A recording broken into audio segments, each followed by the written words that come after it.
Bueno, les damos la más cordial bienvenida a nuestro nuevo espacio, el podcast de Saludable Saberlo, donde el día de hoy las madres hablan. Estamos en el mes de mayo, un mes en que en muchos países, en diferentes fechas, en América Latina, pues celebramos el Día de las Madres. Y pues las madres siempre se les atribuye elementos de sacrificio, de muchísimos elementos, pero la maternidad y quien decide maternar desde una perspectiva de salud, de igualdad, tiene grandes desafíos en esta sociedad capitalista. Trabajar, estudiar y además a ejercer la maternidad trae grandes desafíos, sobre todo cuando se quiere una maternidad responsable, una maternidad que pueda compartir con sus hijos y pues esto muchas veces genera situaciones de culpas que no tienen ningún sentido porque ni los hijos nacemos con un manual bajo el brazo, ni las madres les llega el embarazo con una guía de qué hacer y qué no hacer. Se va aprendiendo en el camino y mientras se hace con amor y se hace todo lo posible, pues vamos avanzando. Pero estos grandes desafíos que nos plantean, qué mejor que conversarlos entre madres. Qué mejor que conversarlos no de una forma romántica o ideal, sino de la forma en que la realidad nos los plantea.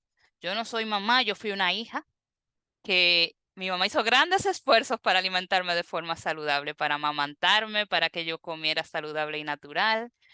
Pero como dicen, fueron en otros tiempos y con otros desafíos. Y me gustaría saber, aquí invitamos a tres madres de diferentes países para conocer sus experiencias.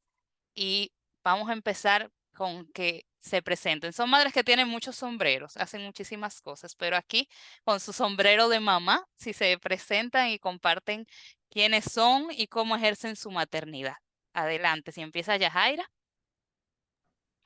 Bueno, me tocó ser la primera, no sabía que iba a ser la primera. Eh, bueno, pues soy Yajaira, me voy a presentar como mamá y después les platico un poco de lo que hago. Soy Yajaira Ochoa, yo vivo en México, soy mexicana, y soy mamá de André, desde hace 5 años, más de 5 años. Y bueno, pues más allá del tipo de crianza, ¿no? O sea, como que me parece como algo complejo responder esta pregunta porque creo que la maternidad se ejerce día a día, ¿no? Y entonces a veces creo que sobre la marcha vas decidiendo eh, qué tipo de crianza llevar, ¿no? Haces lo posible. De inicio, bueno, pues creo que esta perspectiva, como la mencionas, de tener, ¿no? Y creo que eso también tiene que ver con mi trabajo de enseñarle a mi hijo buenos hábitos, disciplina con el tema del ejercicio, pues ha sido también parte de lo que yo hago. Yo soy coordinadora de comunicación en una ONG que se llama Salud Justa MX y justamente vemos todos estos temas, ¿no? Del tema de salud, del tema de alimentación.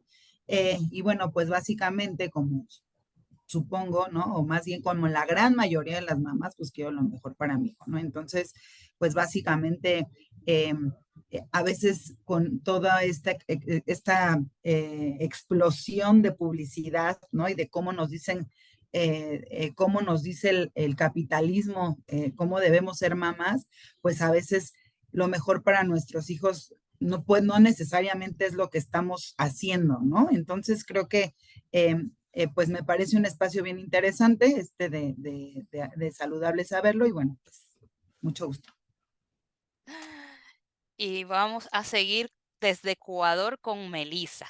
Cuéntanos, Melisa, quién eres y de quién eres madre. Hola, ¿cómo están? Mi nombre es Melissa Aguas, soy mamá de Luan. Bueno, ya ejerzo la maternidad hace 8 años y pues nada, soy creadora de algunas cosas. Trabajo con mi propia marca que se llama Memory Art, es una marca que hace réplicas de las manitos de los bebés. También tengo otras cosas por ahí. Me encargo de marketing digital y también pues ejerzo también en la pedagogía.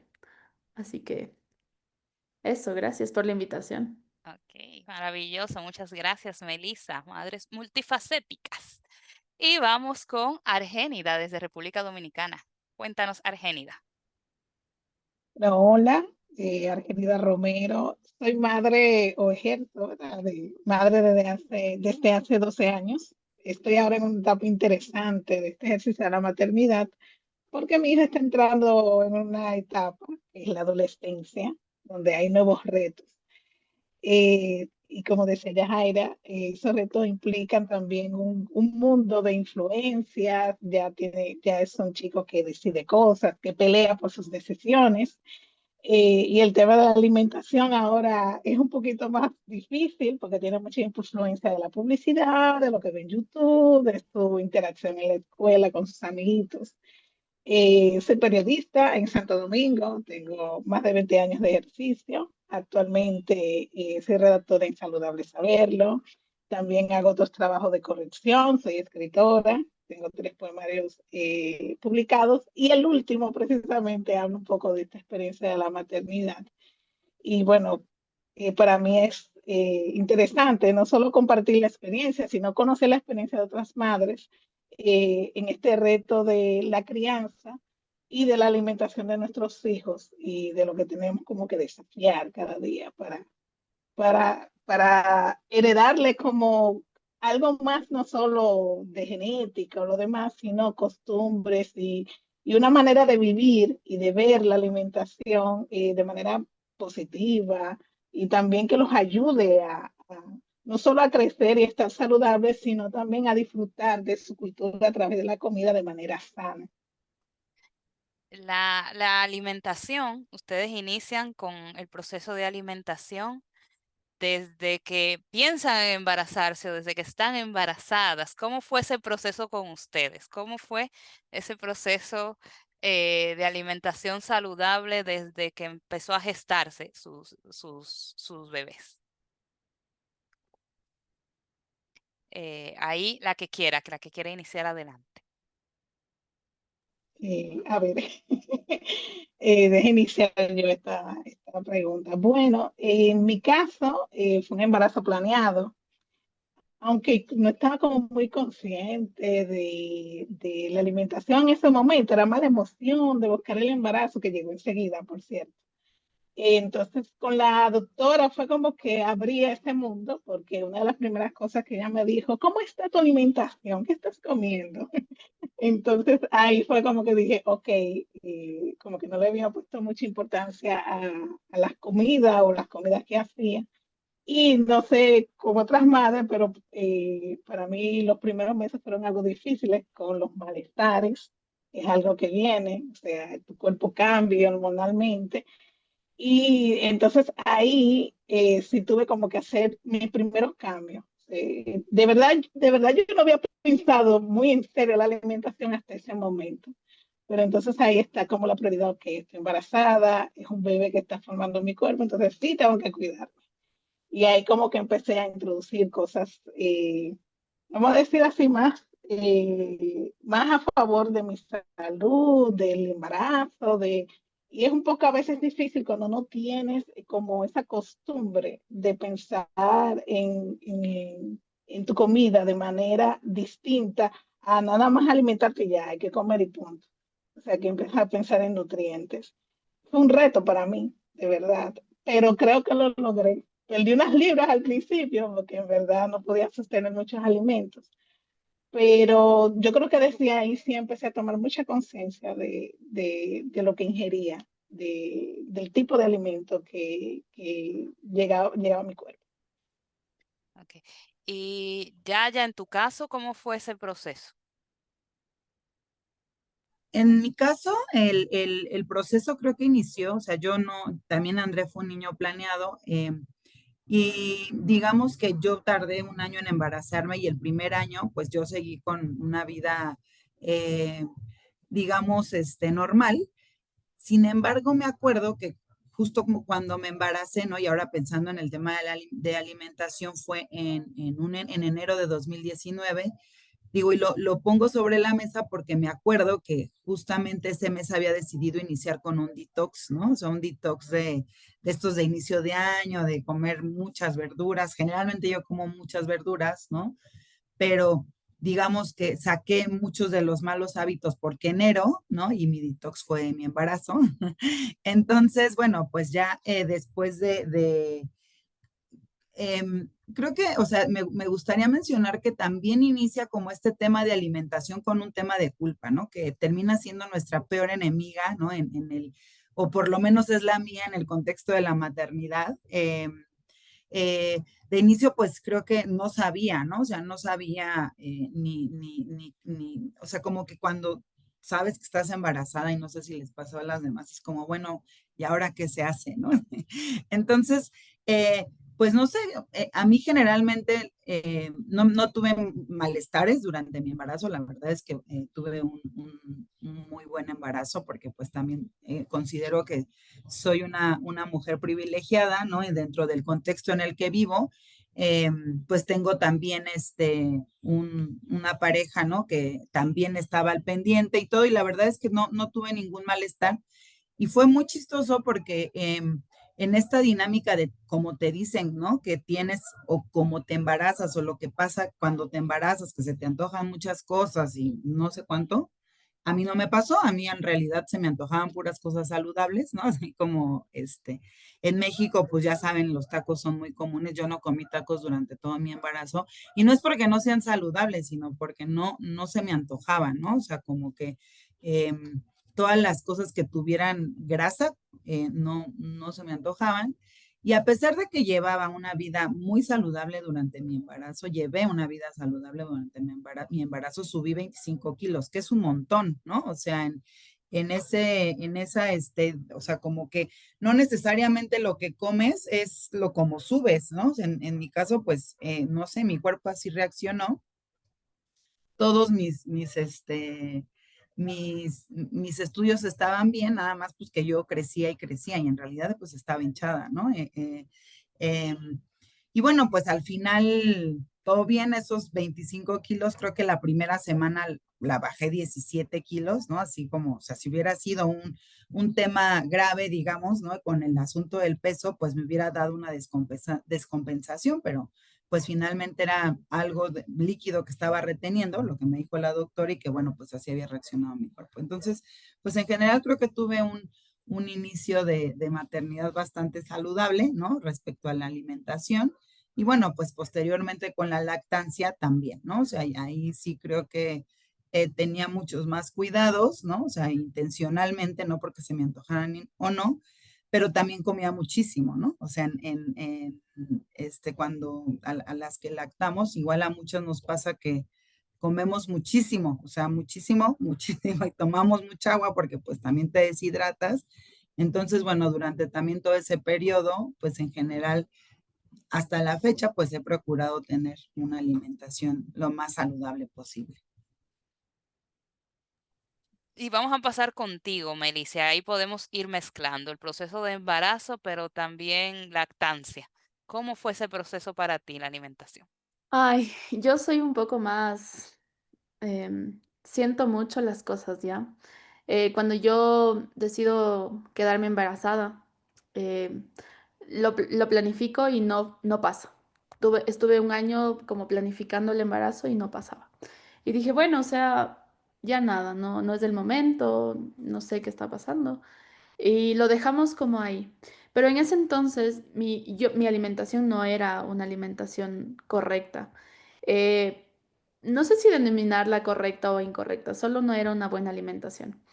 Pero algo cambia en mí un año y yo decido como cortar todo esto. O sea, pero no en sí por el embarazo, sino como que una fuerza interna que me decía así como, deja de tomar refresco, deja de tomar, acá la decimos cola al refresco, deja de tomar refrescos, deja de comer cosas ultraprocesadas, porque obvio, yo vivía con mi pareja y éramos unos jóvenes viviendo la vida por ahí. Comiendo lo que se nos antojara, pidiendo comida todos los fines de semana, porque era como también esa vivencia de la pareja, ¿no? De estar viviendo juntos y una dinámica como romántica incluso.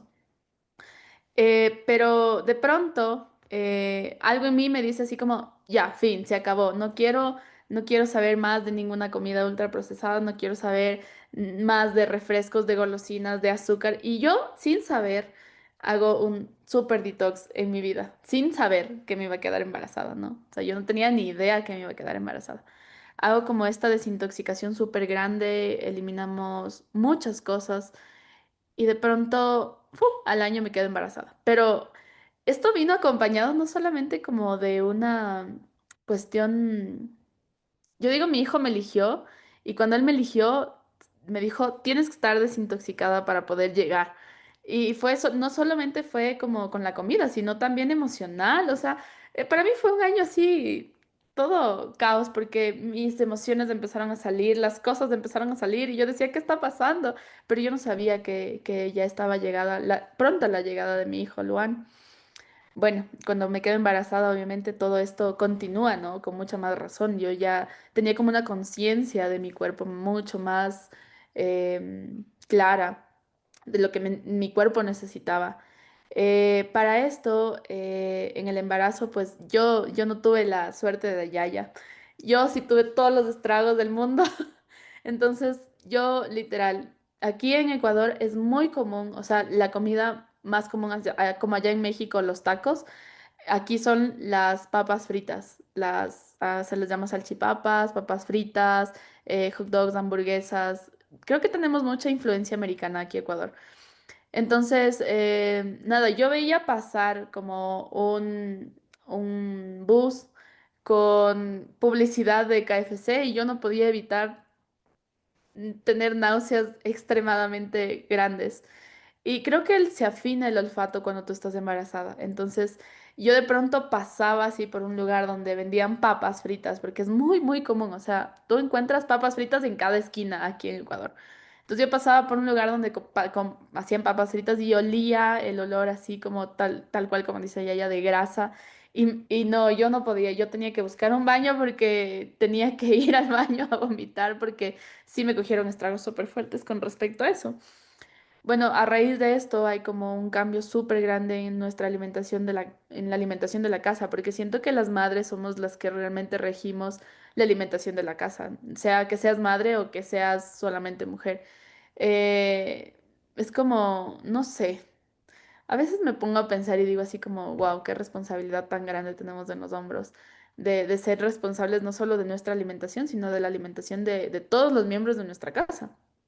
Más allá como de tener este rol en la maternidad, sino como que, en serio, si tú no estás, no pasa. Eso siento yo en mi caso. Mi pareja es súper responsable, está súper pendiente, pero es como que, sí, o sea, tengo ese rol aquí. Bueno, yo estudié gastronomía, entonces fue algo que también me abrió al mundo de la buena alimentación, de la alimentación saludable. Pero claro, yo estudiaba porque sí, eso lo estudié cuando recién salí del colegio, entonces era totalmente distinta, ¿no? Mi perspectiva. Y cuando ya empiezo a tener una alimentación saludable, empiezo a volver a los libros y digo así como, ah, mira esto, esto hay que hacer, cosa que nunca hice, ¿no? Cuando estuve estudiando. Ya, Pero nada, igual en la lactancia, yo recuerdo muchísimo, bueno, acá somos mucho de maternar colectivamente, ¿ya? Entonces, cuando una mujer está embarazada y cuando una mujer da luz, las mujeres de su alrededor están ahí apoyándola a que coma bien, a que se alimente bien, a que tome bastante agua. Acá hacemos muchas coladas, no sé si se llaman igual coladas, no. ¿Qué ¿no? es colada? Explícalo, explícalo un poquito. Las Sí, coladas son explícalo. como, por ejemplo, no sé si conocen la guayaba. Sí. Ya, ok, Sí. la guayaba licuada y caliente. Ah, como test de frutas. Sí, pero espeso. Infusiones de... Ok, No, perfecto. no, son bebidas espesas. Entonces aquí es mucho de colada de, acá tenemos una harina que se llama machica, que es igual viene del maíz, pero del maíz negro.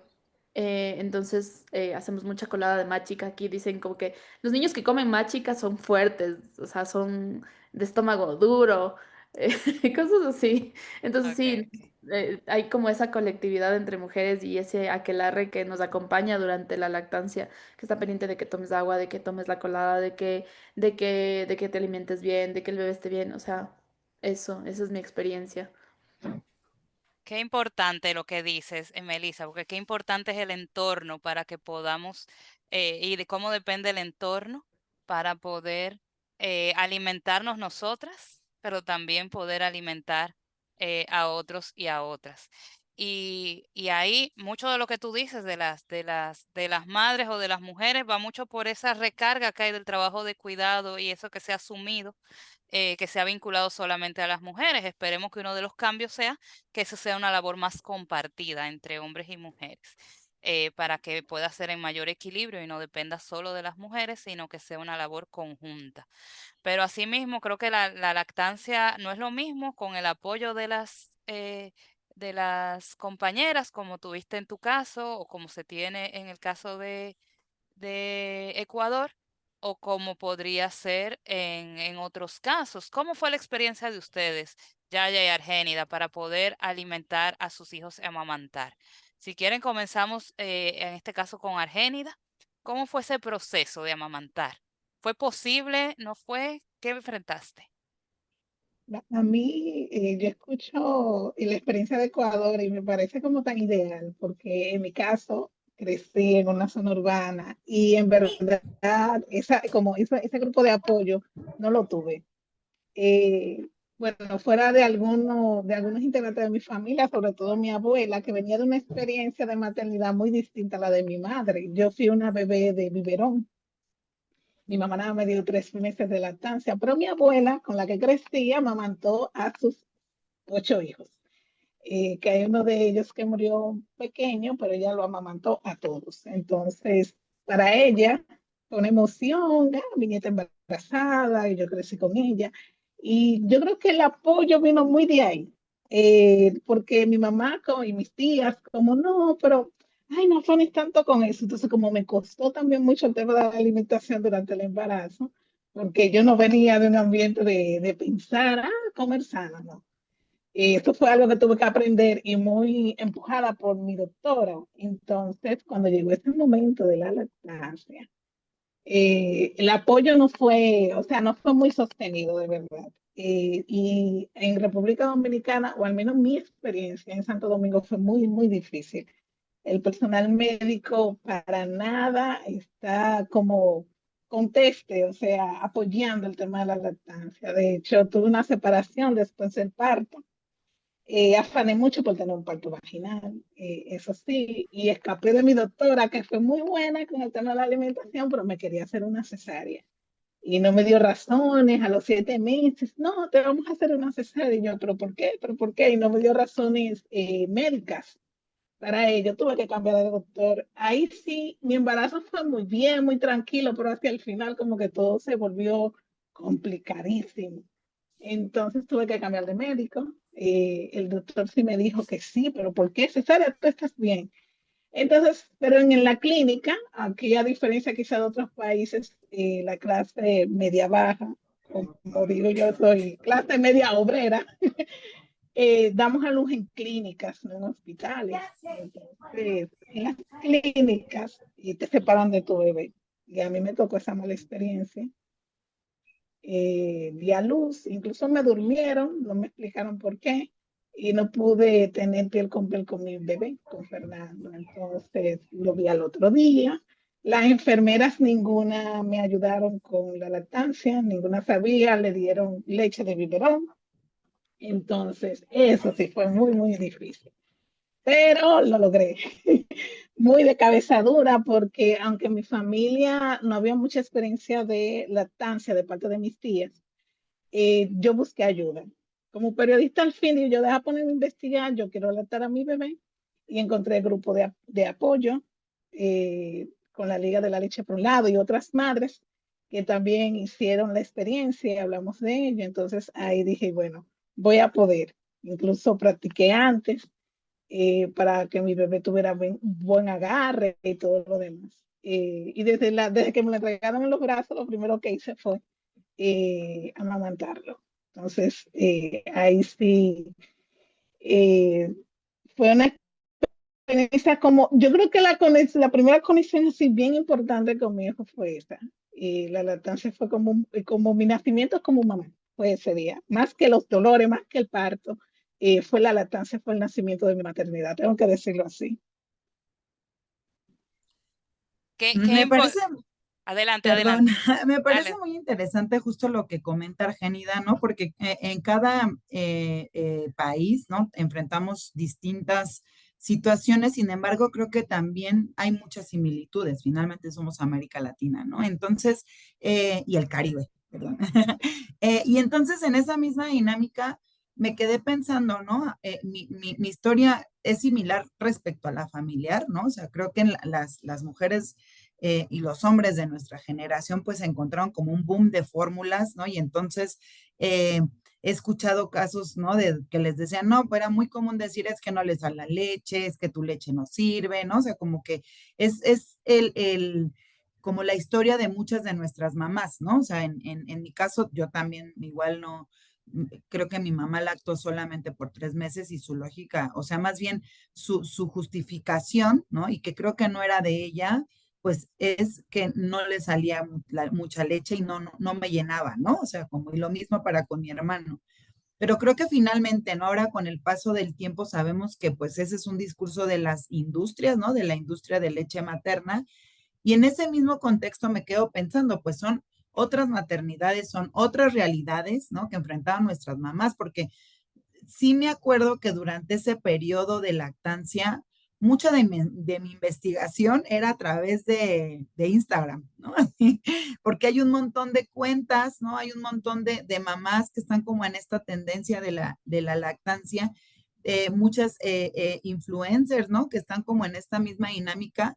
Y pues creo que también, o sea, yo pienso, bueno, o sea, yo lacté por 4 años, ¿no? A André, y la verdad es que tuve una muy buena experiencia digamos, de lactancia, pero incluso lactar, o sea, sabemos que es bien cansado, ¿no? Pensaba yo, muchas veces me ponía a mi hijo y todo ese tiempo estaba en el celular, ¿no? Así como, pues porque, o sea, yo pensaba, ¿qué hacía mi mamá? A lo mejor también por eso muchas mamás lo dejaron porque se aburrían, o no sé, ¿no? O sea, como, pues pienso como en las realidades que tuvieron muchas de nuestras mamás o que tienen otras mujeres.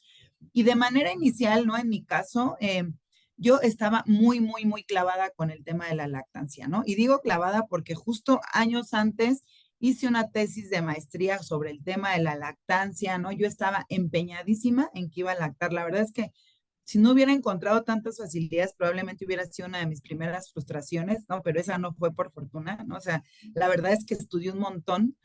Lo que sí me pasó, ¿no? Es que André cuando nació tenía algo que se llama traquimnea transitoria de recién nacido, que es como que estaba acelerado, entonces no me dejaban darle chichi, ¿no? Entonces en esa, eh, no fue, ¿no? Y yo estaba ahí traumadísima, ¿no? Porque ya ves que dicen, no, ya ven, perdón, que dicen que lo primero que debe de probar tu hijo es leche materna, porque si no, ya no se va a dar la lactancia y no sé qué, ¿no? Entonces, honestamente yo, porque pues era muy, pues yo estaba, insisto, muy clavada con el tema de la lactancia. Cuando se lo llevan, ¿no? Que no pudo ser piel a piel, o sea, estuvo un ratito conmigo, un ratito, no sé, unos minutos después se lo llevaron y estuvo 4 días internado. Y en esos 4 días, lo primero que premó de mí no fue, o sea, no fue la chichi, ¿no? O sea, él tomó fórmula y yo estaba en ese momento sí estaba traumadísima, dije, ya valió mi lactancia, ya fue, ¿no? Así como, porque pues yo estaba muy con esta dinámica de que así tiene que ser, ¿no? Como que te enseñan un ABC de lactar y de no lactar también, más bien de ser mamá. Entonces, me acuerdo que hasta como los 3 días de que nació, ¿sí? O sea, porque nació un jueves y eso fue un domingo, me dejaron ya que me lo pusiera. Y la verdad es que desde ese momento, ¿no? O sea, pues ya se dio, ¿no? O sea, la verdad es que pues en mi caso fue muy fácil ese tema, aunque no había probado lo mío de principio. O sea, la verdad es que André desde el principio se pegó y yo todo muy bien, bueno, o sea, todo muy bien en el sentido, porque con todo lo que implica la lactancia, ¿no? Y de ahí duramos 4 años, o sea, André no volvió, no probó nunca el biberón, ¿no? Así como lo que podría ser contraproducente, ¿no? Porque lo primero que probó en su vida fue fórmula, porque no le gustaba, o sea, no había manera de que y después se vino la pandemia, entonces no había manera de que le pusiéramos un biberón porque escupía, ¿no? Entonces, pues básicamente todo el tiempo fue lactancia materna, no como la OMS, que hasta los 2 años, sino yo sí nos pasamos hasta los 4 años, ¿no? Y eso porque ya era demasiado, para mí era demasiado cansado, pero bueno, ¿no? Creo que también esta parte es un ejemplo de lo que puede pasar o no, ¿no? O sea, en tu caso, ¿no, Argenida, insististe, ¿no? En el tema de la lactancia y me parece que además el asunto de la lactancia es un tema de empoderamiento. A mí honestamente la lactancia me súper empoderó, ¿no? O sea, así como el parto, la lactancia sí es impresionante que tu cuerpo dé alimento para tu hijo, ¿no? Para empezar así como que esa parte es así, me parece como explosiva y nos hace darnos cuenta de lo mamíferos, ¿no? Que somos en ese sentido. Eh, y la verdad creo que sí tuve una gran experiencia y fue un tema de empoderamiento porque a pesar de que en mi contexto la mayoría de las mujeres de las que yo estuve cerca no habían amamantado como yo, ellas me decían en algún momento, o había quien opinaba, ¿no? Y decían, no, pero sí lo llena, ¿no? O sea, por ejemplo, y yo no, pues sí, entonces ya daba como toda mi explicación. Y creo que también, ¿no? No creo, parte de mi lactancia también fue exitosa porque, pues, el papá de André, ¿no? Mi esposo es pues siempre fue muy colaborativo, ¿no? O sea, no sé, cosas tan sencillas como en pandemia, recuerdo, mientras yo daba chichi, él hacía de comer, ¿no? Y después ya no doy chichi y él sigue haciendo de comer porque es parte de nuestra rutina, ¿no? O sea, como que al final me parece que el empoderamiento, ¿no? Como igual que en tu caso, Argenida, es el saber y el querer hacerlo es parte importante. Creo que también hay otros esquemas de mamás en donde no pueden por determinadas circunstancias y tampoco pues tampoco justamente de eso se trata, de no juzgarnos entre nosotras, ¿no? Creo que hay muchísimas posibilidades de ser mamás, ¿no? Y de alimentar a nuestros hijos. Yo quisiera comentarles también, bueno, yo estuve en una situación de mucho privilegio, ¿no? Em, pues acá en Ecuador sí se da muchísimo también todo lo que ustedes dicen. Y bueno, pues yo di a luz en un parqueadero. Entonces, claro, ¿no? Mis vecinos se asustaron y dijeron, llamemos a la 911 y me llevaron al hospital. Y ¿Un claro, parqueadero es un estacionamiento? un estacionamiento. Oh, ok, Sí, es que como que no había eso es Wow, otro qué cuento parto. para otro podcast. Es muy buena, es muy buena.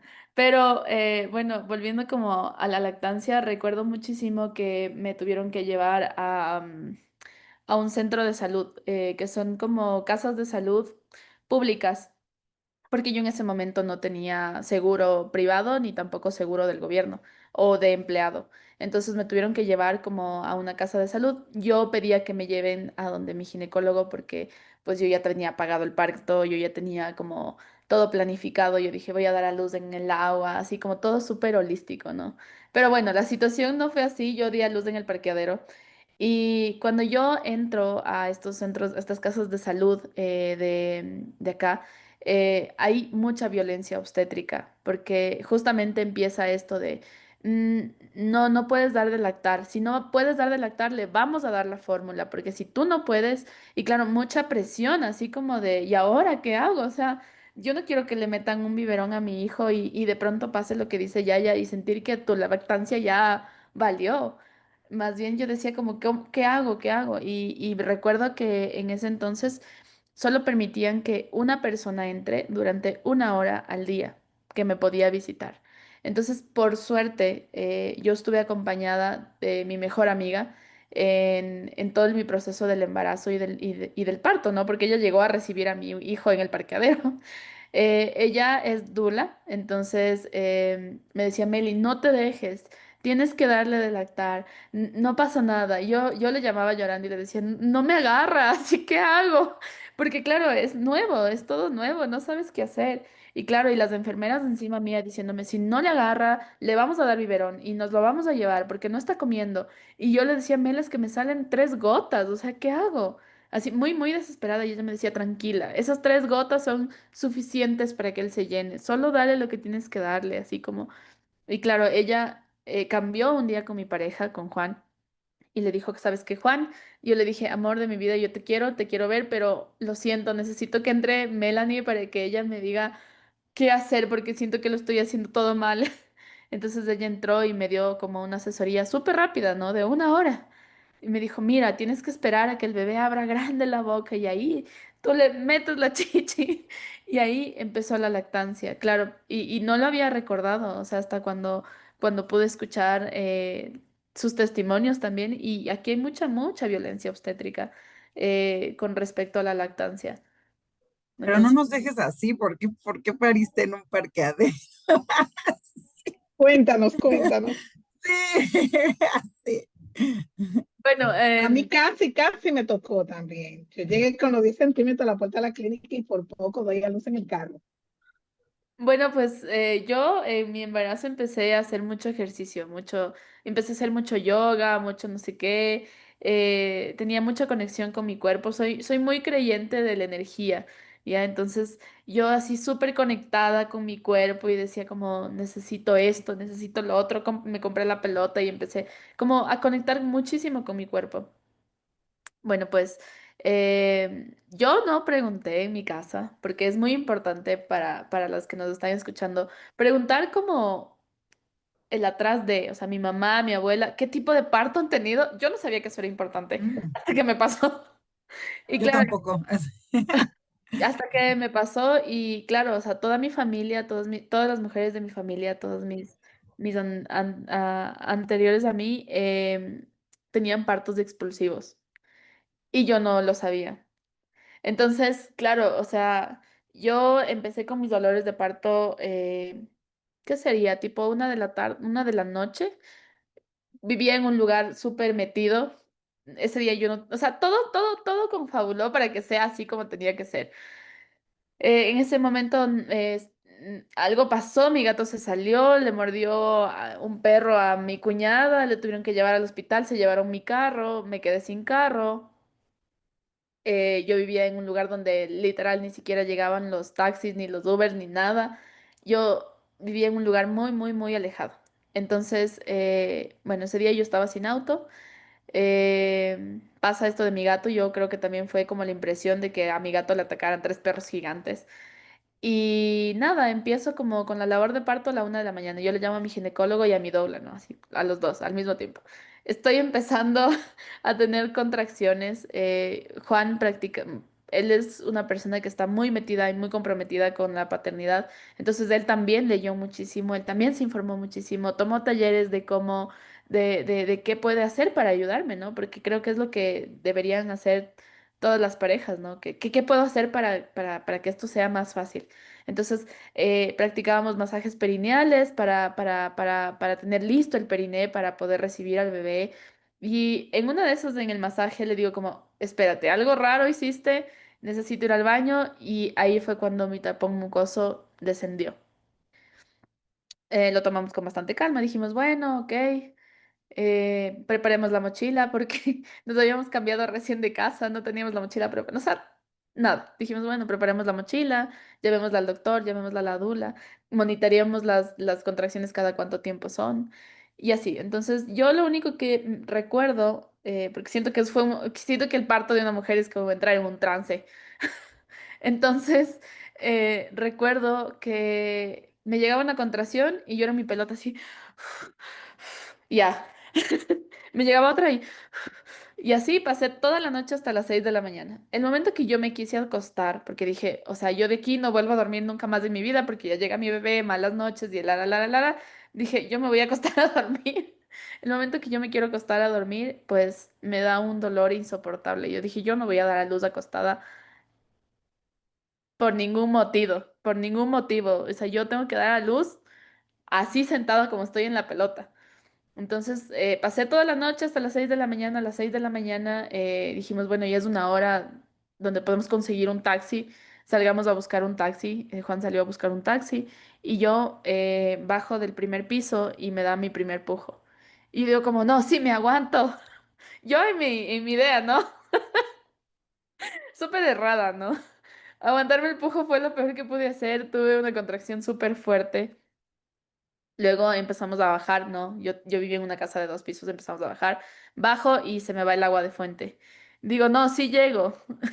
Yo vivía como a 30 minutos de mi ginecólogo. Yo tenía la idea de que sí iba a llegar a mi tina que me estaba esperando. Eh, nada, decido salir de la casa al taxi porque ya había llegado mi taxi. Decido salir de mi casa al taxi y me llega otro pujo y de pronto ya solo llegó Luan. Yo por suerte estaba con, o sea, yo digo todo es perfecto como fue. Así, siempre digo las cosas son perfectas como son y ya. Estaba puesta una bata, entonces del momento que yo me arrodillo para pujar, la bata hace como una cuna entre mis piernas y Luan cae ahí perfectamente en esa cuna entre mis piernas. Y Juan escucha el sonido del llanto de Luan y dice como, "¡Ah!". Ya, Ya nació. Qué impresionante. No me imagino, no me imagino.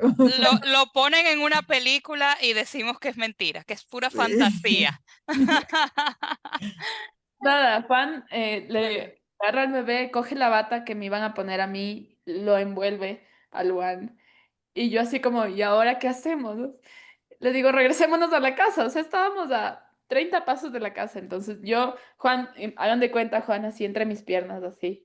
Y yo con el cordón ahí, umbilical. Aún latiendo porque yo le decía como que, déjame Claro. tocar ese cordón hasta que no deje de latir. Nos regresamos a la casa y me siento en mi sala. Entonces llego a mi sala y claro, todo este espectáculo lo vio toda la gente de mi conjunto, ¿no? Entonces muchas personas se asustaron. Yo dije como, ok, o sea, yo quería un parto en casa. Gran historia. Lo- lo- Para esto llega ya mi dula y me dice, ok, vamos a revisar al bebé, vamos a verlo, está todo bien. Y empieza a hablar con la chica del 911. Se le mira, sí, tiene un Apgar de no sé, bueno, ya sus palabras técnicas de está bien, tiene bueno, pulsaciones, respiraciones, no sé qué. Llegan los paramédicos y yo enloquecí. Y dije, nadie le topa a mi bebé, nadie, solo Juan le puede topar a mi bebé. Por favor, nadie toca el cordón hasta que deje de latir. Entonces, por suerte, digo, así como todo se da perfecto, los paramédicos que llegaron tuvieron mucha paciencia. Y me dijeron, ok, tranquila, el papá va a cortar el cordón, entonces ya sabes cómo cortar. Juan ya había seguido como el taller de cómo se debe hacer, cómo se debe amarrar, cuántos centímetros tienes que dejar y no sé qué, no sé cómo, no sé cuánto. Y bueno, pues él corta el cordón y no desciende mi placenta. Entonces esperamos como 20 minutos, no desciende la placenta.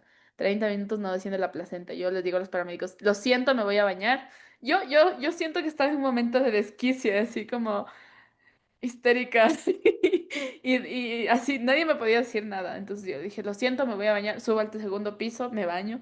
Y yo decía, como por Dios que esa placenta descienda, porque si ya descendía ya no tenían por qué llevarme al centro de salud. No descendió y luego ya tuvieron que llevarme al centro de salud por eso. bueno, de verdad que fue algo como de película y que todas las cosas a veces son como tienen que ser. Pero no cabe duda que hay cosas que si están como políticas públicas, que si están establecidas, pues todo funciona mucho mejor. Porque el haber tenido la información que buscaste tú porque querías buscar, el que los paramédicos hubieran tenido el respeto a tu persona fue muy importante.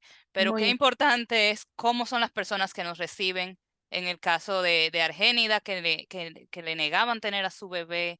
En el caso de Yajaira, que tal vez si hubieran tenido mayor voluntad, ella hubiera podido amamantar a su bebé. O sea, qué importante es que respeten ese proceso de alimentación que la madre ha decidido en el momento en que nace, que los centros de salud estén involucrados para que se pueda iniciar con la mejor alimentación para la criatura. Pero también qué importante tener la colaboración de la pareja y la familia. porque en los 3 casos ha sido clave, ¿no? El rol que ha tenido sus parejas para lograrlo. Yo recuerdo que una amiga me decía, amamantar no es fácil, tiene que estar todo este tiempo, y yo no lo hago porque no tengo el tiempo y demás.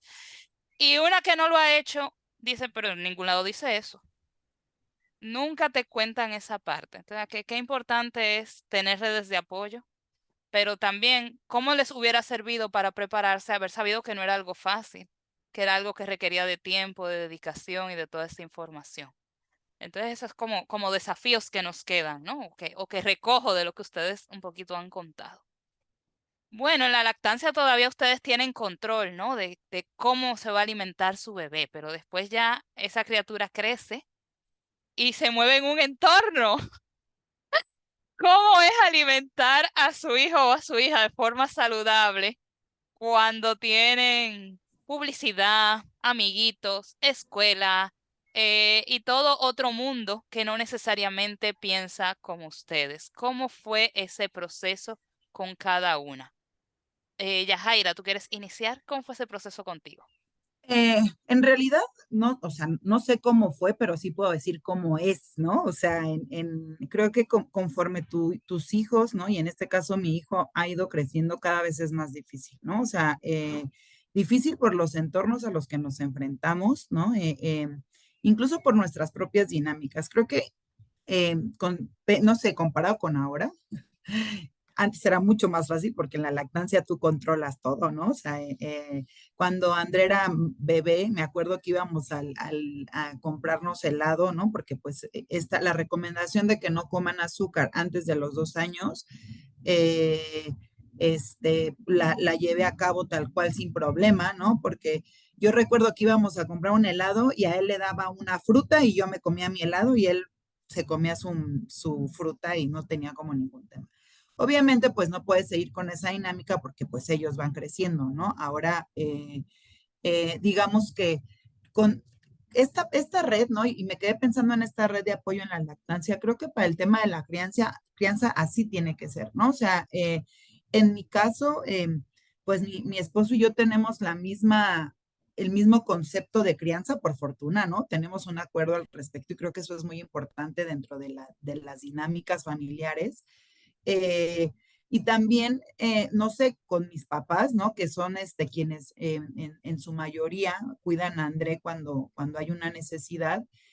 Eh, sí me convertí en una inquisidora, debo decirlo al principio con ellos, ¿no? O sea, sí era como que, pues en ellos, en esta dinámica de, ay, pobrecito, que coma azúcar, ¿no? O sea, como, que se come esta paletita, este heladito. Sí hubo un momento en el que les dije, a ver, no puede, si no la pide y no la conoce, no se le antoja. Entonces, no tenemos por qué darle refresco, no tenemos por qué darle un montón de cosas que ustedes creen que son necesarias como dulces, ¿no? O sea, entonces, honestamente, mis papás, obviamente tiene que ver también con mi personalidad, fueron muy respetuosos con esta orden, porque no era sugerencia. Y mis papás han sido muy respetuosos con este tema de la alimentación, ¿no? Inicialmente, o sea, la primera vez que André probó un juguito, ¿no? Un juguito de los que venden en las tiendas, me acuerdo que se puso a llorar, como que le dio acá el shot de azúcar y lloró, ¿no? Y ahí tenía como 2 años y medio, tal cual. Pero bueno, ahora si se le pongo 2 juguitos, los 2 juguitos se los toma, ¿no? O sea, obviamente sí creo que tiene, ¿no? O sea, me da ternura porque tiene 5 años y medio, pero pues, sé respecto a muchos conocidos, ¿no? Que sí toman refresco, por ejemplo, él todavía me pide permiso para tomar refresco, ¿no? O sea, y sí, obviamente, pues me he dado cuenta que el tema del refresco, por ejemplo, en el caso de Andrés, es un tema social, ¿no? O sea, porque en casa no tomamos refresco, no es algo que vayamos a comprar a la tienda para tomar, ¿no? O sea, no es, a mí ni me gusta, ¿no? Por fortuna, ¿no? Porque yo sé que es algo que a muchas personas les cuesta. Pero bueno, nosotros no tenemos el hábito de tomar refresco, pero en muchos contextos sí hay ese hábito. Y ha habido en fiestas, por ejemplo, que a mí se puede tomar refresco. Entonces yo veo como él se lo está tomando muy a fuerza por el tema del gas, pero se lo toma, ¿no? Y obviamente mi ojo me tiembla así de, Así, de yo no te tiene que gustar, no pasa nada si no te gusta, obviamente él se lo quiere tomar y bueno, pues procuro no prohibir, honestamente. Bueno, más bien, porque pues no puede tomar cerveza, obviamente, ¿no? O sea, eso sí, obviamente sí está prohibido, pero en el contexto de los alimentos, no existen las prohibiciones, ¿no? Por lo menos en la crianza con André. Sin embargo, hay límites, ¿no? O sea, por ejemplo, decirte, me tomo un refresco, un vasito de refresco en una fiesta y me puedo tomar otro, no, ya no, ya toma, ¿no? O sea, como que, y lo mismo con los dulces, ¿no?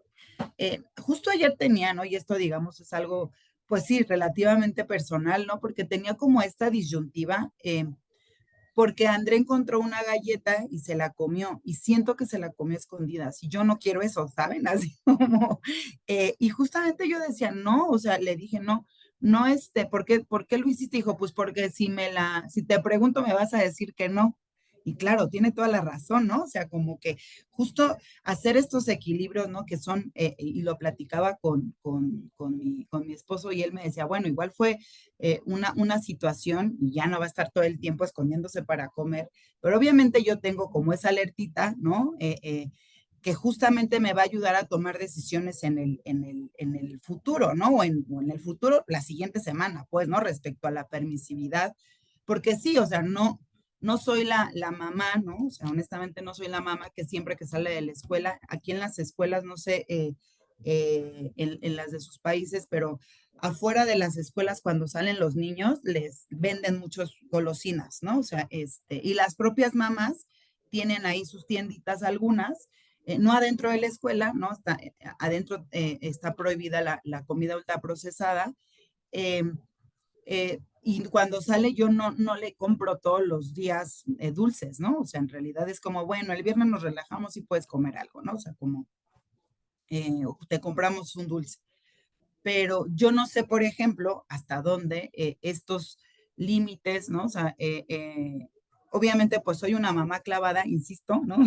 Y ayer que me decía, me decía, bueno, cálmate, igual hay que ver, tampoco es que se esconda todo el tiempo, ¿no? O sea, como que igual fue una situación ocasional, pero obviamente yo tengo acá mi alerta de que no quiero que ocurra eso, ¿no? O sea, hasta dónde, digamos, me parece que este tema también es un estira y afloje, ¿no? Porque justamente si prohibimos, provocamos lo contrario, ¿no? O sea, no puedo meter a mi hijo en una burbuja. Lo ideal, y en realidad me parece que lo que busco es darle todas las herramientas para que cuando él tome decisiones sepa lo que le conviene o lo que no le conviene, ¿no? Incluso ayer que le decía, bueno, pues, o sea, cómete la galleta, que si quieres podemos hacer un día donde comas todo lo que tú quieras. Y se me queda viendo así como, y me dice, me va a dar diabetes. Entonces, así yo no, sí. Obviamente trabajo en los temas y le dije, no, André, por un día no te va a pasar eso, ¿no? O sea, como que tiene, digamos, más información porque pues yo trabajo el tema y me escucha, ¿no? Y nos escucha todo el tiempo. Pero bueno, pues creo que sí definitivamente considero que esto es un estira y afloje, ¿no? Se necesita colaboración con toda la familia, ¿no? Definitivamente. Eh, y pues al final creo que es importante tener las herramientas para informar, ¿no? Y pues también los contextos no son los mismos para todas, ¿no? O sea, definitivamente. Y ahí creo que también es importante poner sobre la mesa cómo las industrias se aprovechan de estos contextos vulnerables para poner sus productos, ¿no? Para las niñas, niños, que son sus principales objetivos. Ahí sale lo relevante que es que esté regulada la publicidad, ¿no? Y más que hoy día hasta en el video, tú crees que no, pero está en el celular con algún juego o está viendo las caricaturas y ahí viene la publicidad que donde lo ven. Y Melissa, tú ya tienes 8 años, tu bebé, ¿tú cómo has manejado esta situación? Ya ha pasado más tiempo, ya te ha tocado más tiempo que allá, ¿ya tú cómo lo manejas? Mi bebé grande. Sí, bueno, pues en la primera infancia es súper fácil, ¿no? Tú, como dice ya pones reglas, tienes acuerdos, pero ya cuando va creciendo sí se torna más complejo, porque, bueno, pues por suerte yo estoy en una comunidad educativa de pedagogía Waldorf. Estoy estudiando igual la antroposofía en base a la pedagogía Waldorf. Y bueno, pues acá es como súper importante la alimentación, incluso de qué tipo de granos se comen, qué tipo de días y qué está alineado con el sol, con la luna, con Marte. Bueno, es un poco más complejo, pero es como parte de su educación, la alimentación. Entonces, tenemos sistemas de alimentación en la escuela. Los padres tienen que llevar cada cierto tiempo, por ejemplo, digamos, esta semana me toca a mí. Y yo tengo que llevar a, no sé, 100 tortillas de quinoa. Sí, entonces es bastante controlada en el ámbito social, de la escuela específicamente. Pero pues Luan no solamente se desarrolla en la escuela, él se desarrolla con sus abuelos, con los grupos de extracurriculares. Entonces ahí es cuando ya se torna más complejo. Pues los abuelos también me pasaba lo mismo que allá ya, ¿no? Me tocó decirles, o sea, no colas, no refrescos, Luan no puede comer dulces. Y ahí viene algo súper importante que yo he podido ver personalmente, es que em, leí hace poco como que las papilas gustativas de los niños están acostumbradas o se acostumbran a, y justo pasa lo que dice Yaya, ¿no? Como tener este shock de dulce y decir, ah, Dios mío, ¿qué me pasa? Claro, y tener esa sensación y esa conexión con su cuerpo. Entonces, yo creo que en ese ámbito, como lo han tenido un seguimiento desde casa, en la escuela, pues sí es como más fácil para él. Él es un niño que dice, no, a mí no me gustan los dulces. Yo no lo provoqué. Yo soy súper dulcera. A mí me encantan los dulces. O sea, para mí sí era como esto de restringirme luego cuando Luan ya creció, porque decía así como, chuta, qué ganas de un helado, pero no me lo puedo comer porque si me lo como tengo que comprarle un helado a él. Entonces la restricción no era para él, sino para mí. Cosas así, ¿no? Y claro, ahí vas conquistando desde el ejemplo, porque los niños hasta los 7 años son pura imitación. O sea, los niños imitan lo que hacen papá y mamá. No hay a dónde irse. Son copia de mamá y papá. Ya como a los 7 años empiezan a tener este proceso de Rubicón y de despertar del yo. Y ahí sí se vuelve más complejo. O sea, para mí se ha vuelto más complejo porque ya Luan dice como, no, mamá, o sea, cómprame algo porque no he comido dulce en toda la semana. Y ya es como, y ya es una confrontación distinta. Ya no es un puedo, es como ya te da argumentos y te dice y así. Eso creo que es lo que me ha costado.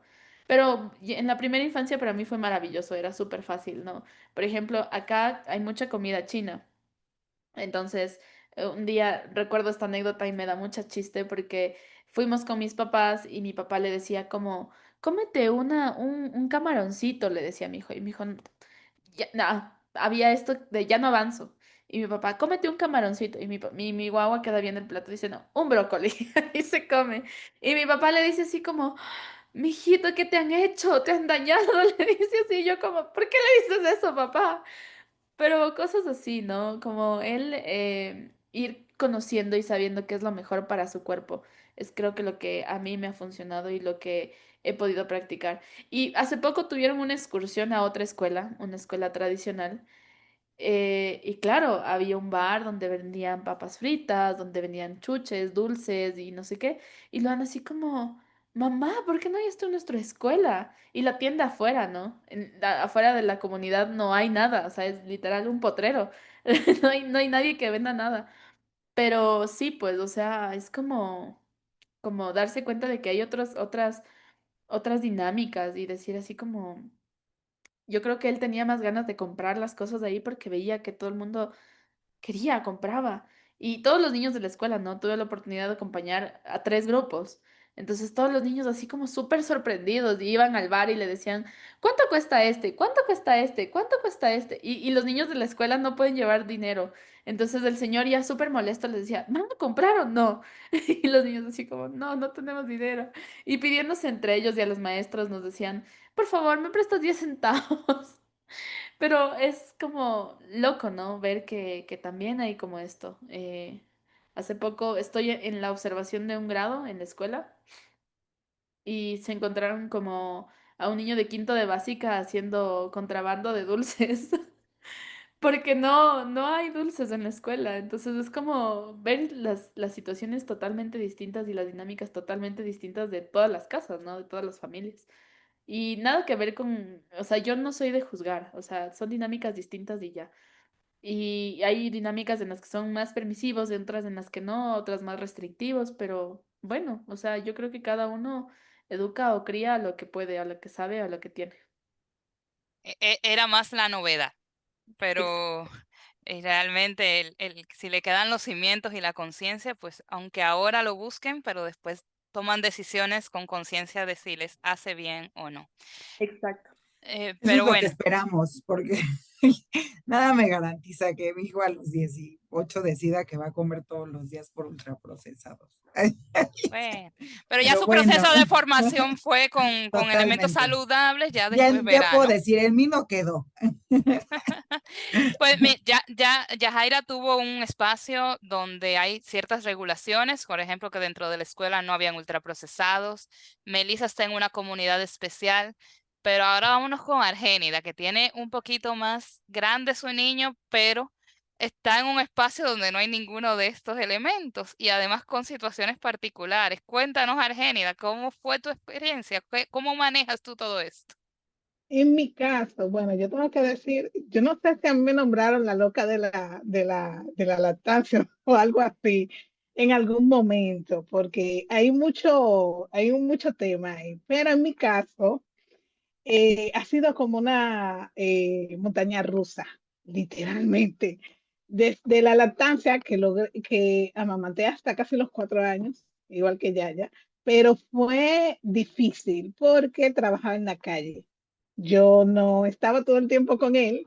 Esa es una primera etapa y tengo que hablar de esto, porque el tema laboral y la lactancia es un dolor de cabeza para las madres que tenemos que salir a trabajar a la calle. Ahora no, ahora tengo más trabajo en casa, pero en ese momento, y siendo periodista, yo llegué incluso a ordeñarme en una camioneta, en medio de un servicio, porque tenía que hacerlo, y en mi trabajo no había espacio.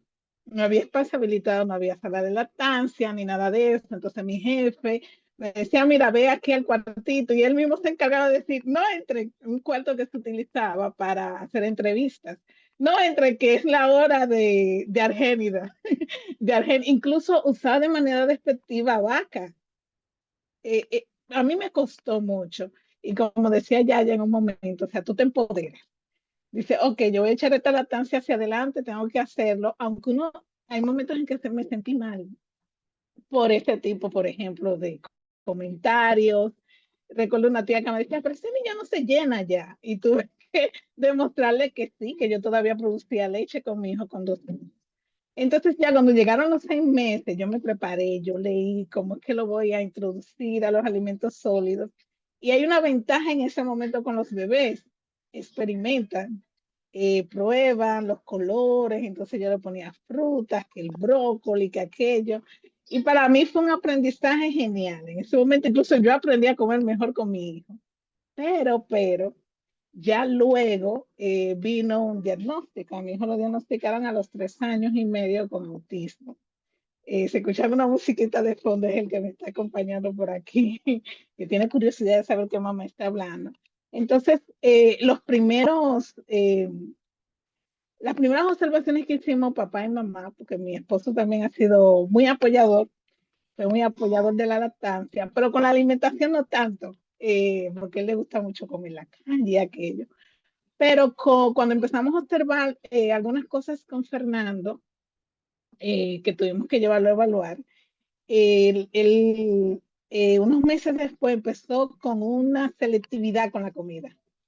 Dejó de comer cosas que comía. Los niños y niñas autistas o con autismo hay muchos que tienen un tema extremo con la comida. O sea, le gustan las texturas muy crujientes. Mi hijo empezó con ese tema. Entonces, ustedes se imaginarán el dolor de cabeza. O sea, el brócoli no es crujiente. Las verduras no son crujientes. ¿Qué hace esa virginidad? Entonces, eso sí fue un reto sumamente difícil y en el caso me imagino que habrán también otras condiciones que también dificultan la alimentación. y el apoyo es muy poco. Sí tuve asesoría con la psicóloga, inventamos algunas cosas, pero cuando la alimentación se vuelve restrictiva es un tema, porque usualmente lo crocante es frito. Entonces, eso sí fue, dejó de comer puré, no quiso comer avena, entonces había que buscar, que inventar.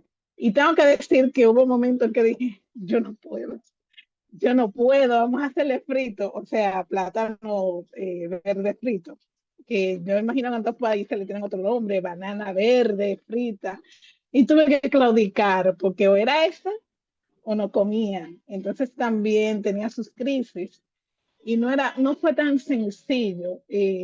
Cuando hay una condición, la alimentación también es un tema, de verdad. Estuve un poco tranquila con la lactancia hasta el momento en que, ¿verdad? Tuvo que dejarla. Pero entonces hemos tenido todo este camino, vino la pandemia, entonces la pandemia, como había poca actividad física, engordó, hay otro tema. La escuela es otra cosa. Aquí es difícil porque casi siempre en los colegios hay cafeterías. Entonces, no, yo hacía ejercicios de introducirle alimentos en la casa, pero llega a la cafetería y ahí que venden pizza, hot dog, refresco. Entonces él ve todos los amiguitos, él quiere también comprar. A veces yo hablo con él porque hay que negociar. Ya un niño de 12 años, ya tú no puedes como, o sea, la restricción, tú no te puedes convertir en una dictadora. Entonces hay que negociar. Yo he negociado con él, el almuerzo es en la casa, le pongo su lonchera, a veces nada más le doy poquito para que no compre muchas cosas en la cafetería. Vamos a comer fuera solo los fines de semana. Mamá, que quiero pizza entre semana. No, no, no, no, solo el sábado o solo el domingo. Entonces hay que negociar porque en verdad la influencia en la alimentación de la publicidad es terrible. Los anuncios, televisión, YouTube, los juegos, los letreros donde quiera, aquí en Santo Domingo, donde quiera, en una esquina hay letreros de todo, más la comida de la calle. La escuela te dice que hay que alimentar, le dan una clase de nutrición, pero entonces tienen la cafetería llena de qué, de refresco, de jugos de cajita, no es tan fácil de verdad. O sea, aquí las políticas públicas son pobres en ese sentido. Y yo tengo que decir que más de una vez claudiqué con mi hijo, porque es bastante difícil. Claro, digo, me consuelo. Me di casi 4 años de lactancia, puse una base de salud ahí, respiro. Y trato de hacer este negocio con él, de negociar los horarios, de tratar de introducirle nuevos alimentos para que entonces él también tenga otras opciones. O sea, no es la cafetería, no solo el almuerzo, tengo otras opciones de merienda, frutas, etcétera. Pero no es sencillo. La culpa es mucha en algunos momentos. Yajaira tiene algo que decir al respecto. Adelante, Yajaira. Sí, creo que esta parte, digamos, o sea, de inicio, bueno, pues uno hace lo mejor que puede, ¿no? O sea, creo que, insisto, nuestra peor enemiga es la culpa. Y en esta misma dinámica, y creo que el ejemplo que poníamos, ¿no? De nuestros distintos entornos, definitivamente las políticas públicas, ¿no? Y va muy, muy de la mano con lo que hace saludable saberlo, son fundamentales, ¿no? O sea, eso por un lado, o sea, la necesidad de políticas públicas, a veces pareciera, ¿no? O hay mucha gente que se opone incluso porque pues en muchos casos están atravesadas de sus dinámicas familiares, ¿no? O sea, ¿cómo el refresco está mal si es con lo que tomo todos los días, ¿no? O sea, como que en el caso de México, ¿no? Que ahora hay entornos alimentarios en las escuelas y está muy cuidado y cada vez hay como más restricciones, ¿no? Mi hijo ha ido desde la guardería hasta ahora el kinder a escuela pública y la verdad es que en ambas escuelas les dan de comer ahí, ¿no? O sea, él come en la escuela y no tengo ninguna queja. Lo que le ponen es así saludable, ¿no? O sea, verdura, agua, ¿no? O sea, como que e incluso esto le ayuda a él a probar otros sabores que no hay en casa, ¿no? Ahora para la inscripción a la primaria él me decía, ay, pero métame en una escuela donde me den de comer, porque a mí me gusta comer en la escuela, ¿no? O luego, por ejemplo, él sabe que no le gusta el camote. En casa nunca comemos camote porque no es algo, digamos, que se consuma mucho en México y entonces como en algún momento se lo dieron en la escuela, él dice que no le gusta porque prueba otros sabores y lo hace como que tener otra apertura, ¿no? Y eso por un lado. Y la otra dinámica, ¿no? Como que la que tenemos en nuestros hogares. A mí, André me dice, bueno, ¿y por qué él sí, siendo su prima, ¿no? ¿Por qué ella sí, yo no? Bueno, porque hay reglas distintas, ¿no? O sea, creo que esta dinámica de no es que esté bien o esté mal, simplemente son reglas distintas en los hogares, ¿no? Creo que es importante. Y bueno, por último, comentar la importancia de estas políticas públicas, ¿no? En México están, hay etiquetas, ¿no? De los productos de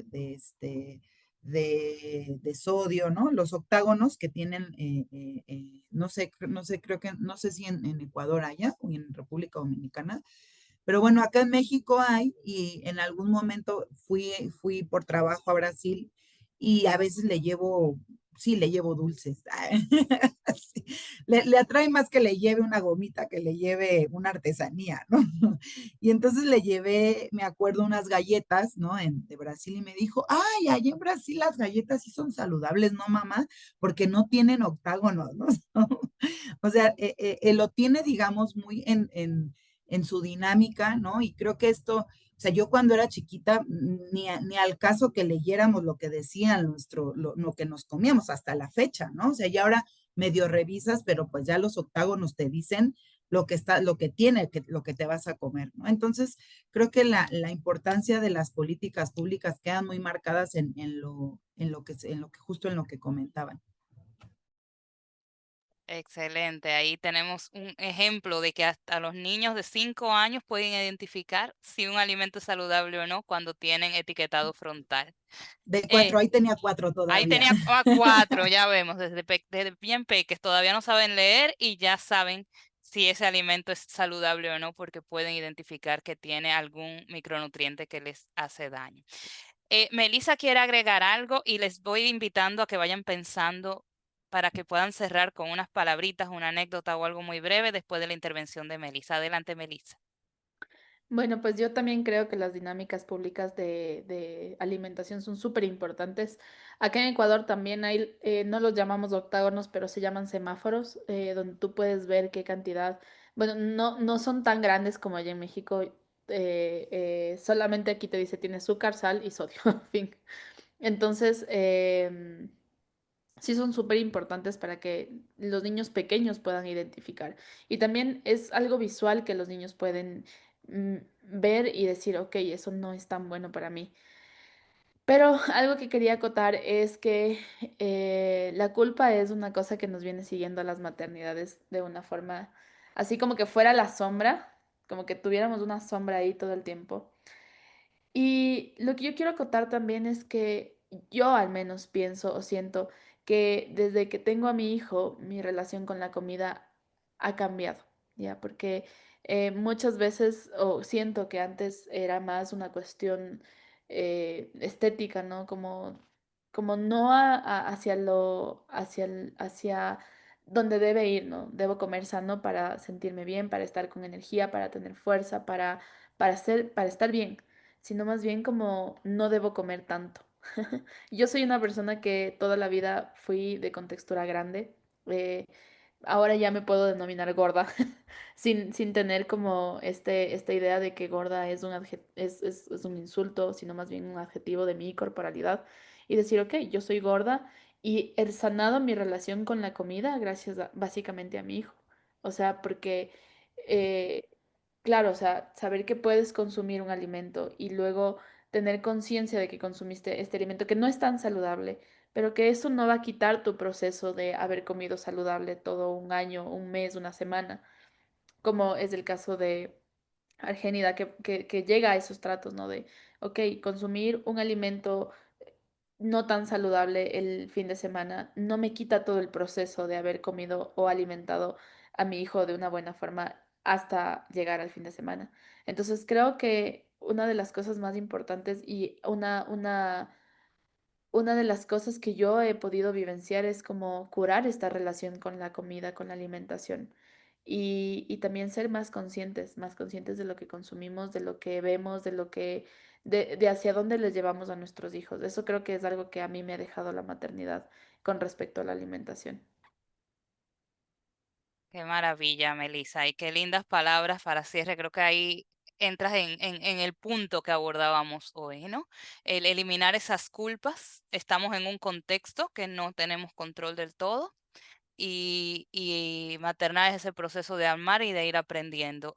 Enseñan a los hijos enseñan a las madres. Es un proceso de aprendizaje conjunto en sociedad.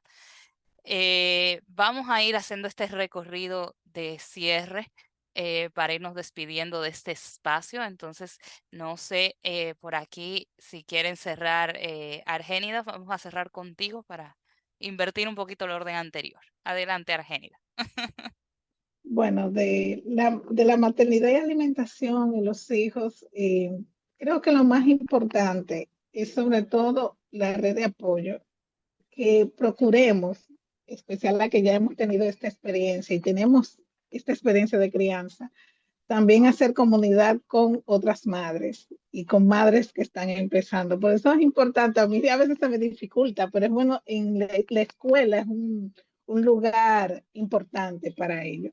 Es importante apoyarnos como padres, madres y padres, para pasar esta sabiduría, porque así hay que decirlo, o sea, este aprendizaje, esta sabiduría, estas técnicas que a veces utilizamos para negociar con nuestros hijos, para acompañarlos, sus amiguitos, o sea, eso es sumamente importante. Y lo segundo, retomando lo que dice Melissa, curar, sanar y comprendernos de que no, o sea, todo es nuestro contexto, tanto de cómo nos criaron y de cómo vivimos la crianza.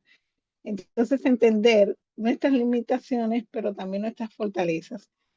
Y aquí cierro diciendo que no hay mejor experiencia que el aprendizaje a través de nuestros hijos.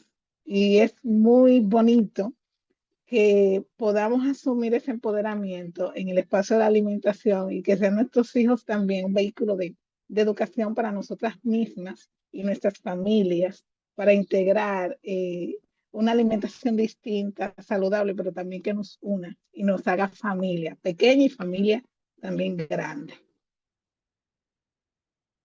No. Aprender en conjunto y una alimentación que nos una. Definitivamente, la alimentación es el espacio donde siempre se reúne la familia y que nos hace reunirnos además con otras personas. Vamos contigo, Yajaira. Sí, bueno, a mí me gustaría cerrar con una reflexión, ¿no? Hace poco platicando con una conocida que justo decía, no, pues yo estoy sana y todo bien y no me crié, no estuve en crianza respetuosa, ¿no?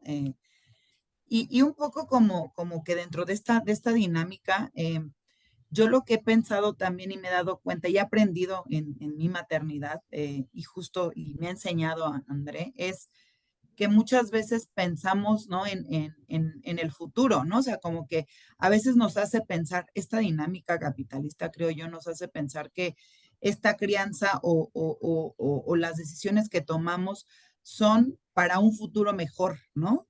Y a veces nos olvidamos en ese mismo contexto de vivir y de que nuestros hijos vivan el día a día, ¿no? Y creo que justamente el tema de la crianza respetuosa es para que mi hijo tenga una infancia o esté teniendo más bien una infancia feliz y tranquila, ¿no? En ese mismo contexto, que esté informado, que sepa, ¿no? Y que se cuestione, porque finalmente en este contexto tan globalizado, creo que de lo que, bueno, más bien lo que más libre podemos tener es la cabeza, ¿no? Es crear, imaginar, ¿no? Entonces, me parece que el vivir al día a día, ¿no? Y también finalmente respetando nuestros procesos. eh, y también el tema de esto que comentaba muy reflexivo de lo que comentaba Melissa, creo que esta parte de aprender, ¿no? Aprender a cuidar nuestro cuerpo, ¿no? Y que esto, por ejemplo, ¿no? Lo comentaba, también ha sido una de las experiencias que ha tenido con mi hijo gracias a la escuela, ¿no? A las escuelas que ha ido. En algún momento los escuché en la guardería antes de entrar a sus clases haciendo como una dinámica en donde gritaban, cuidar y amar nuestro cuerpo, ¿no? Y los bebecitos así se abrazaban, ¿no? O sea, como... Eh, la verdad me hizo reflexionar mucho porque yo pensaba, yo supe de la autoestima ayer, ¿no? Y ellos tienen 2 años y están creciendo con esta dinámica de empoderamiento. Y creo que es muy importante, ¿no? Y en esta misma lógica, el tema de la alimentación también es muy importante. Pero definitivamente no solas no vamos a poder, ¿no? O sea, si no lo hacemos en equipo, con una sociedad informada, con más niños informados, con políticas públicas, que esas son bien importantes, porque en muchos contextos la industria hace, justamente lo que hace la industria es culparnos a nosotras, ¿no? O sea, casualmente la industria pone la comida chatarra, pone los alimentos procesados, pone la publicidad, pero claro, las mamás y los papás tienen la culpa por no cuidar a sus hijos, ¿no? Entonces, no caigamos en eso, ¿no? Hagamos equipo, definitivamente es la única manera, y pues sigamos empoderando a las infancias, eso me parece como muy, muy, muy fundamental. Maravilloso. Y ya para que cerremos, Melissa, cortito, tus palabritas de cierre. Sí, nada, yo quiero invitarles a todas las personas que están escuchando este podcast a abrazar su proceso en todo sentido, abrazar su proceso en la alimentación, en la crianza, vernos con paciencia a nosotras mismos es súper importante para poder evitar o disminuir, porque no se puede evitar, disminuir las culpas. No pasa nada, estamos haciéndolo bien y nada, a curarnos a curarnos en conjunto con nuestros hijos y con lo que nos rodea, con nuestras madres que están acompañando, con nuestras amigas que están acompañando. Muchísimas gracias, Argénida. Muchísimas gracias, Melissa. Muchísimas gracias, Yajaira, que nos han acompañado hoy en nuestro primer podcast donde las madres hablan y hablaron, ¿no? Hoy hablamos de crianzas, alimentos y culpas. Creo que se abordó todo, que quedó muy claro porque es tan importante ambientes escolares controlados, porque es importante regular la publicidad, porque es importante apoyar la lactancia, porque son importantes las redes de apoyo, que las personas que están acompañando en los procesos educativos y de salud estén también de parte de buscar la salud. En fin, vimos cómo todo esto tiene un gran sentido en la vida y en la cotidianidad de todas las personas para hacer algo diferente. Y bueno, agradecemos a quienes nos hayan acompañado. Les invitamos a que nos sigan acompañando, a que se suscriban a nuestro canal para que les avise cada vez que pongamos un nuevo contenido y a que nos cuenten también si quieren que se hable de otras cosas, si quieren hablar y compartir sus experiencias, pues queremos escucharles desde Saludable Saberlo. Este espacio es de ustedes. Este espacio quiere construirse, quiere dar respuesta a madres y padres, a todas las personas que quieren buscar que tengamos sistemas alimentarios que nos lleven a la salud, que la alimentación sea salud, que la alimentación sea amor y que la alimentación sea unión, como bien planteaba Melissa. Muchísimas gracias por acompañarnos y nada, les dejamos por aquí, nos despedimos. Muchas Y, gracias, Alejandra. Gracias a Saludable Saberlo también. Y y muchas por aquí, gracias, igual por la Gracias. aquí les dejamos y hasta la próxima. Bye. Bye.